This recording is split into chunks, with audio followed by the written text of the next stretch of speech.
to live. Okay, this is better. Okay, we're going to get started. Good evening, everybody. Thank you very much for joining us. For those of you who don't know, my name is Kin.gee. I'm with Charge. Thanks for coming. Hopefully we'll make this meeting informative and open your eyes to what's happening in the utility industry.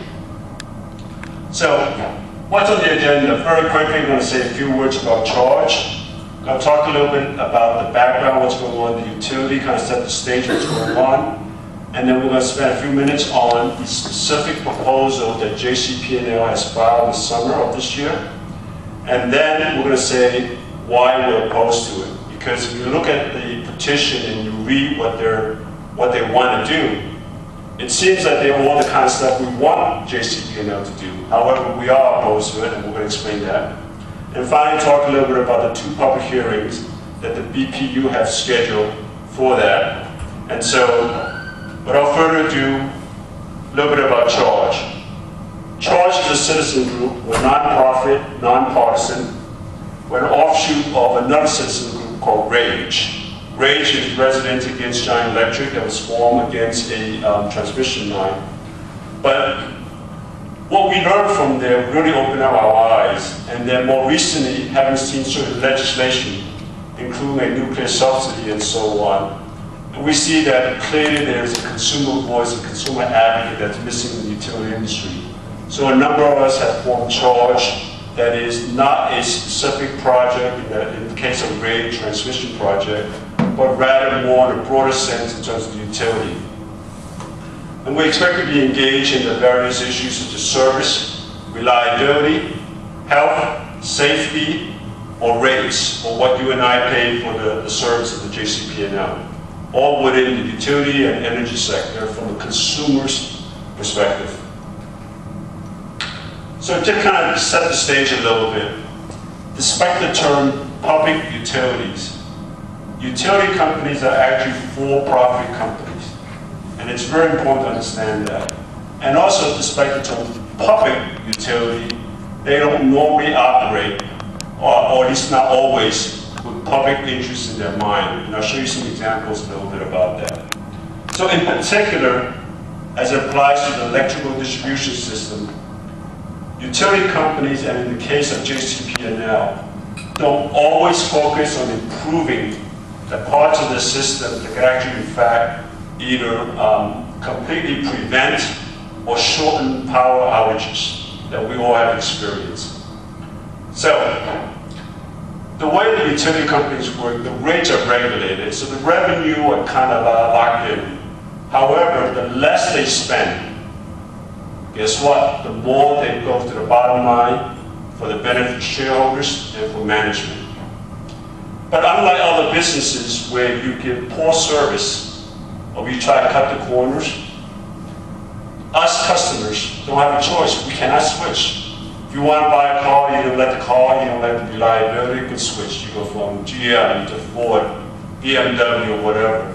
However, in the case of utility, we cannot switch from JCP&L to, say, Kin.gee, or to ACE, or to Rockland Electric, for example. We're actually held captive by the utility companies. So this is from the U.S. Energy Information. As you can see, they rated New Jersey and actually specifically said New Jersey's average electricity price are typically among the top 10 highest of the 50 states. So this is from an independent U.S. government agency. Now let's talk a little bit about JCP&L service territory. Almost all of Monmouth County, in fact, Monmouth County is probably by customers among the top 3 territories for JCP&L. Ocean County is another one. So we actually encompass a big part of it, and yet you and I know that for the most part, the state in which we, JCP&L have the electrical distribution system is in a great state of disrepair. Most of you read the stories after a storm, that when we get our state utility workers to come to help us to restore power, that they say they cannot believe how old or dated our infrastructure is. So this is from independent people, not by either consumer advocates or government agencies, but independent utility workers from our state. Finally, as most of you know and experience, you get power outages. Sometimes when the snow doesn't fall, and sometimes when the wind is not blowing.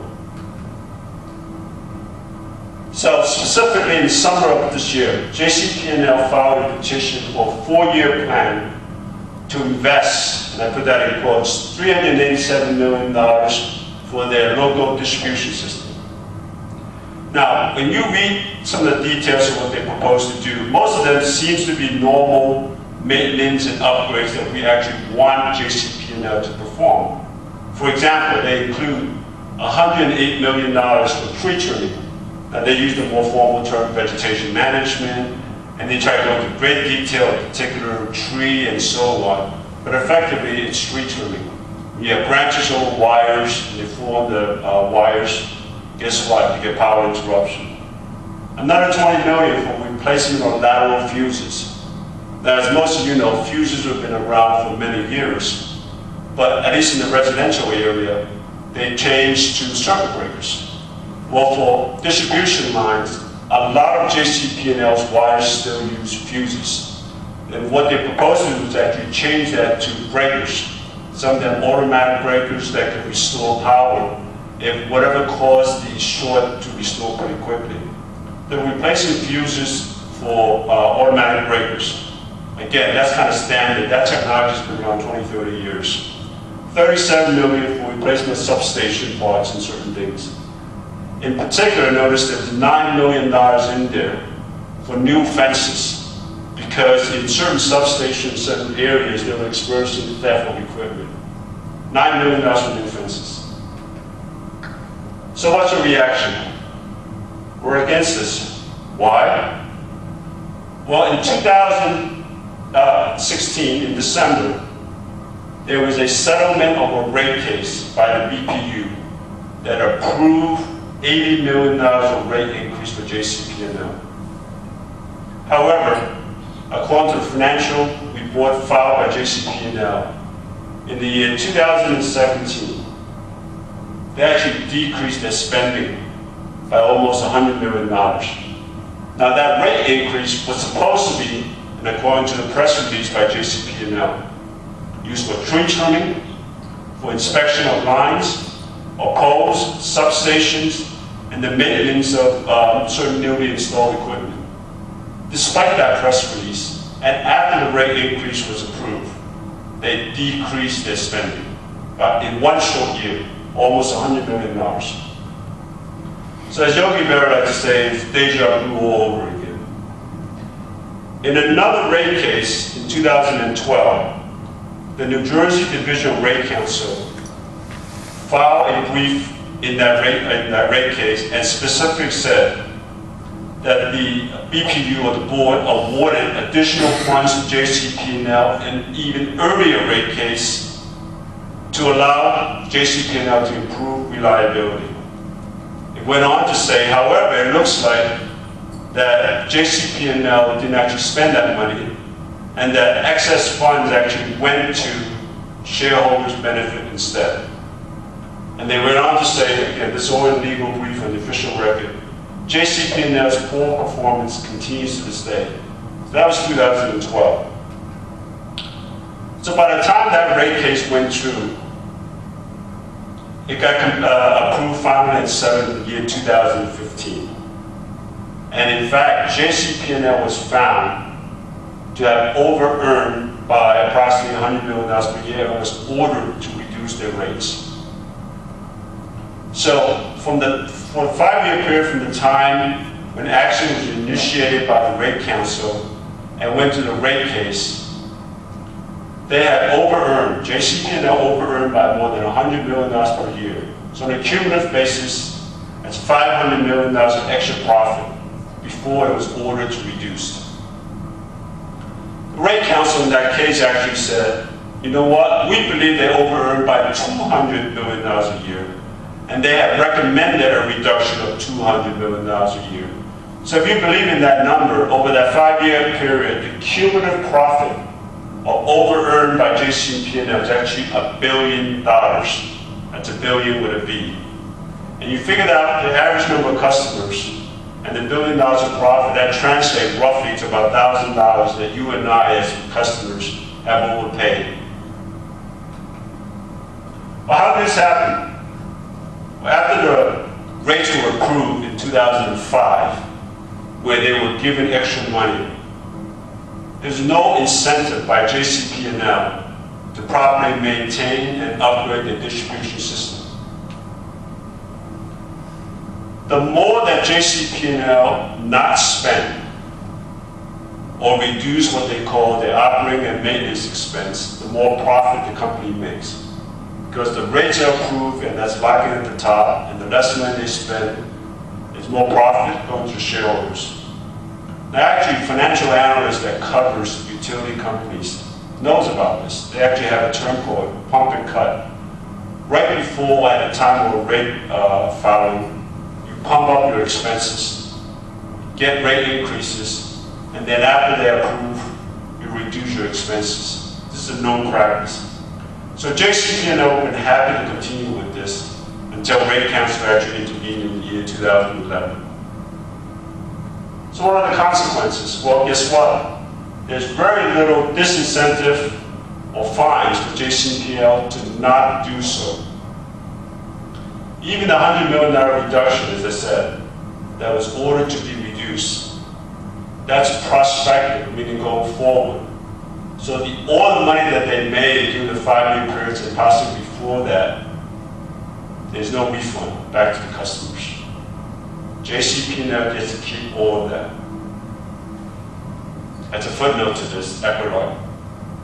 A year after that rate reduction was ordered by the BPU, JCP&L came back, as I said earlier, 2016, asked for a rate increase and got approved $80 million. That was December 2016. So that's a little bit of history and deja vu all over again. So what about the new proposal? So in addition to the fact that most of the work that's being proposed is sort of what we call routine maintenance and upgrade, they're actually seeking for something called accelerated cost recovery. And this is a special program the BPU approved in December of 2017. And it is outside the normal rate filing process. Under this particular program, JCP&L can file for a rate increase for this particular petition as frequently as every 6 months for the next 4 years.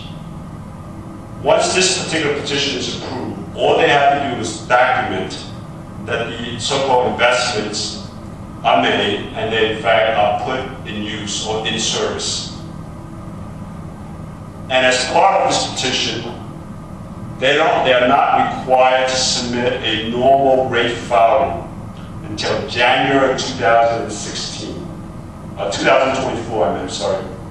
So if you count back from the last rate increase, that means 7 years from the time the 2016 rate increase approved before they are required for the next rate filing, the normal rate filing. So you can see from the history, after the rate increase was granted in 2005, from the time that happened to 2015, which is when the next rate filing was settled, JCP&L, in fact, did not spend the money they collected for the intended maintenance and upgrade that it needed to do for the local distribution system. Instead, the money went to benefit shareholders and management bonuses. Similarly, after 2016, JCP&L got the $80 million rate increase, but they cut their expenses, their operating and maintenance expense to almost $100 million. Very short time. The rate increase was approved in December 2016. By the time the financial statements filed in 2017, guess what? They reduced their expenses by $96 million. So the question you have to ask is, will customers be paying twice for routine maintenance and upkeep that they're supposed to do? Because this is outside the normal rate increase.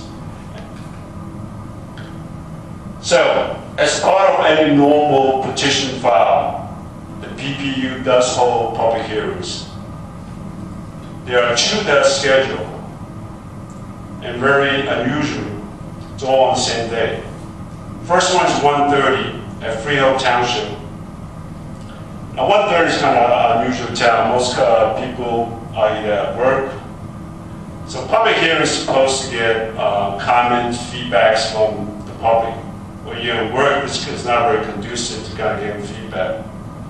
So that's one thing that's kind of highly skeptical about. Second public hearing is on the same day, later that night at 5:30, up in Morristown. If for some reason you're traveling or you're away for that day, you miss both public hearings. Fortunately, like all petitions, you can submit written comments to the Secretary of the Board. I've got the address up here. It's also will be found on our website. You can email that in. You don't have to mail it in, but you can have that attached to an email and submit that to board.secretary at bpu.anj.gov. So in summary, New Jersey's average electricity rates are among the highest in the country. However, we continue to experience poor reliability and service. And worst part, we can't switch. We're held captive to the utility company, in this case JCP&L. JCP&L has shown through its history that it's put its self-interest first, contrary to public interest. It looks like customers may be asked to pay twice for the work that they should be doing. And as a reward, we get poor service and power interruptions. Because you can't have a presentation with a little promo, so what I'd like to do is just take 30 seconds. We need your help. As you know, RAGE is very successful, but the reason is we were able to get thousands of residents behind us to help contribute, show up at public hearings, and donate when the legal funds were needed because we were intervening in that case. So, what we love to do is for you folks to sign up, help us, get up to date on what's going on as this petition and other things that comes up. We'd love it if you could make a contribution, $10, $25, whatever, not huge amounts. Every penny helps. All people working for charge are unpaid employees, but we do have expenses, overhead, mailbox costs, travel expenses, website hosting, and so on. So, and in some instances, we may want to intervene as an attorney and get an attorney involved. Well, guess what? A good attorney, about $400 an hour. So a contribution of $25 will actually pay for 3 minutes or so, or 4 minutes of his legal time. We filed for a 501c3, so if we're granted on that, that means that the contribution you have will be tax deductible. Thank you. If you got any questions, feel free to ask them, post them on our website, on our Facebook. Thank you.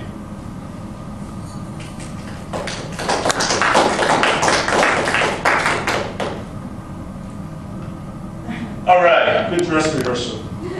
Yep. Sorry guys. All that beginning really got me All right. not ready for the... I think the presentation is good. You've got a lot of great data. I think that we have to come up with other visual